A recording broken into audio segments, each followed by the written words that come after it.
Hello tout le monde, on se retrouve aujourd'hui pour une nouvelle vidéo que j'avais hâte de filmer puisque je n'ai pas osé l'utiliser avant cette vidéo, autant vous dire que c'était un petit peu compliqué. Il s'agit, vous l'avez vu en titre, de la nouvelle palette de Urban Decay, la Naked It, qui se présente comme ceci. Vous allez vous dire comment ça se fait que tu l'aies si tôt. C'est très simple, Sephora l'avait mis en vente bien avant sa sortie, c'était une vente flash en fait, et du coup j'avais réussi à mettre la main dessus donc sur le site, et je crois qu'ils vont refaire cette vente fin juillet. Allez voir, suivez-les sur Instagram, il y a toutes les infos. Sinon elle sort officiellement mi-août, je crois le 16 août, donc elle sera au prix de 51,95 €. Elle ressemble un petit peu à toutes les palettes Naked dans le sens où il y a le même nombre de fards, je pense, ça se présente plus ou moins de la même manière, mais là vous le voyez, donc déjà le packaging est différent. Il est toujours aimanté, mais j'adore celui-ci. Est-ce qu'on fait une minute de silence ou pas pour la beauté de la palette? Je sais pas ce que vous en pensez, mais moi la première fois que je l'ai vue déjà, j'ai dit waouh, waouh, waouh, j'avais que ce mot à la bouche, waouh, elle est magnifique. Après évidemment je voulais la swatcher, donc voilà, j'ai pris mon job à cœur, je ne vais pas me tordre plus le bras que ça. Donc pour commencer, la palette se compose de 12 fards, vous le voyez, dans des tonalités très chaudes. On a du mat et on a du satiné, on a un petit peu de tout, vous voyez, de la plus claire à la plus foncée. Il n'y a pas de noir, mais voilà, c'est beaucoup de teintes chaudes, des bordeaux, des espèces de violines un petit peu prunes, des orangés. Franchement, c'est juste la palette parfaite. Si vous aimez les tons chauds, si vous avez adoré la Modern Renaissance, je pense que celle-ci vous allez l'adorer. Jusqu'à ce que celle-ci sorte, ma Naked préférée c'était la 3 parce que j'aime bien les tons mauve aussi, rose et tout, rose gold. Donc voilà, c'était celle que je préférais, même si la 1 était pas mal du tout.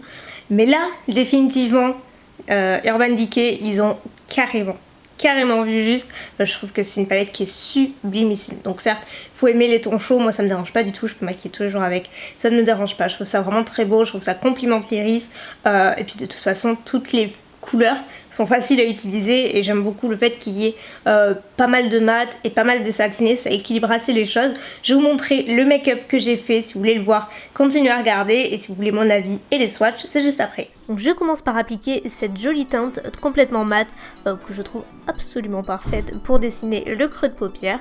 On voit de suite la pigmentation et encore, j'ai tapoté l'excédent, elle est bien là.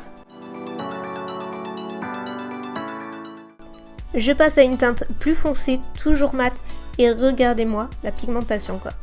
Enfin, ça se passe de mots, j'ai envie de dire, mais je vous explique quand même. Comme vous le voyez, j'applique dans le coin externe, dans le coin interne, je laisse le milieu libre puisque je vais appliquer une couleur un petit peu plus lumineuse, vous allez le voir, et je n'hésite pas à bien estomper à chaque fois et vraiment à étirer la couleur sur l'extérieur. J'avais envie d'un truc un petit peu plus intense et voilà, et surtout utiliser un max de couleurs pour tester cette jolie palette. J'intensifie un chouïa avec la couleur En Fuego que je trouve trop belle. Franchement, me demandez pas quel est mon fard préféré, mais des fards mat, je les trouve tous sublimes.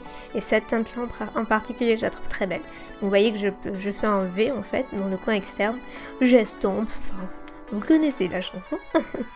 Avec un petit pinceau précision, je passe à la teinte Ashes qui est ce prune violet toujours mat très intense, et celui-ci me faisait un petit peu peur, j'avais justement peur qu'il soit difficile à estomper, c'est le cas en général des couleurs mat, et pas du tout.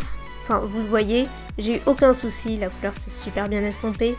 Quant à la couleur satinée, j'ai opté pour Scorch qui est sublime, c'est un genre de cuivre un petit peu bronze, un peu rose gold aussi, et très joli, hyper pigmenté. Ça m'a fait quelques chutes par contre, comme d'autres couleurs un petit peu satinées, mais franchement le résultat est sublime.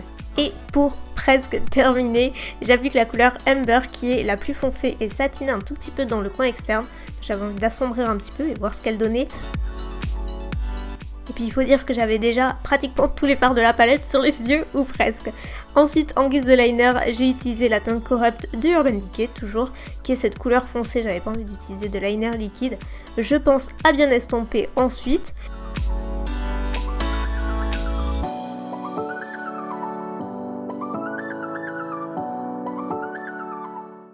Et quelques fossiles plus tard, vous voyez que j'ai quelques chutes sous les yeux, donc pas de panique, je les ai vite enlevées, mais voilà, c'est le fard satiné, le Scorch notamment, qui a fait quelques chutes. Donc là après j'ai appliqué un petit peu de poudre libre sur le côté, juste pour redessiner un petit peu et que ça fasse un contour plus net sur le coin externe. J'applique mon bronzer le temps que ça prenne, c'est du baking en fait en quelque sorte. J'enlève ensuite quelques minutes plus tard et le tour est joué, c'est la petite astuce qui change tout votre make-up. Tout le long du ras des cils inférieur, j'ai appliqué le fard Soft ainsi que le Dirty Talk qui est hyper joli, qui est cuivré aussi bien plus que le Scorch, satiné et je trouve que ça fait plutôt sympa en ras des cils inférieur. Voilà, j'ai bien appliqué, bien estompé. En coin interne, j'ai appliqué le L'Ombre qui celui-ci fait quelques chutes aussi. Je dirais que c'est le moins pigmenté. Attention, il est très pigmenté. Hein. Mais comparé aux autres, il est peut-être un tout petit peu moins pigmenté et il fait quelques chutes. Mais bon, vous voyez que le rendu est quand même super sympa.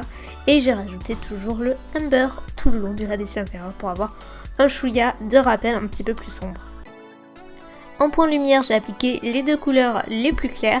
Donc il y a une mate et une irisée. Donc j'ai appliqué d'abord la mate dans le coin interne et par-dessus la satinée un tout petit peu. J'en ai appliqué aussi sous le sourcil.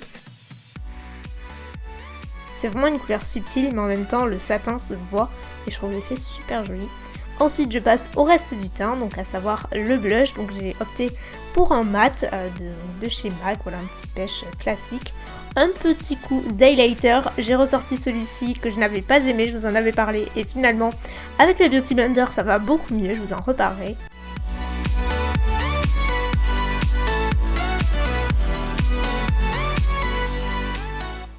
Et une touche de rouge à lèvres dans le même ton, donc là c'est le Sweet Nude. Voilà, et le tour est joué. Bah écoutez, dites-moi ce que vous pensez du make-up des yeux. Moi j'adore.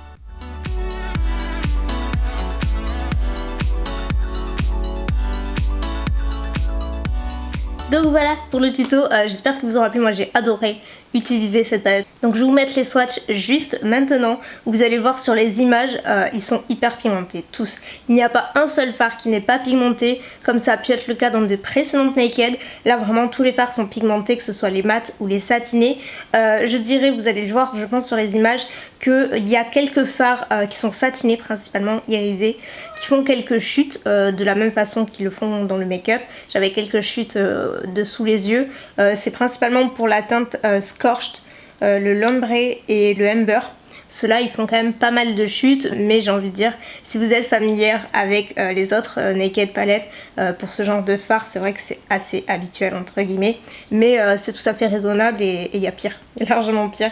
Et après on a vraiment une intensité qui est complètement au rendez-vous, que ce soit en termes de pigmentation.